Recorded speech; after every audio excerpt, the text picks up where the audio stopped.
So next long frock wine colour అండి, dark wine, violet shade wine ఉంటుంది కదా, so ఆ కలర్ అన్నమాట. ఫ్రంట్ వచ్చేసి ఈ విధంగా హ్యాండ్లో,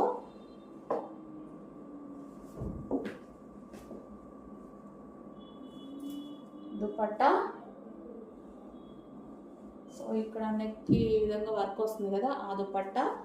అండ్ ఇది వచ్చేసి violet wine colour, violet shade wine colour ఉంటుంది కదా, సో అది. So complete hand work, crushed georgette frock. And కింద వచ్చేసి మనకి లైనింగ్, అండ్ కింద నెట్టెడ్తో ఫ్రీ స్టైల్ అండ్ క్యాన్ ఉంటుంది.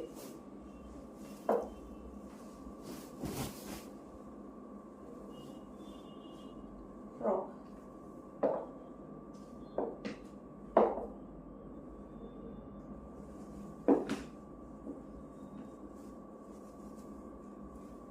వైలెట్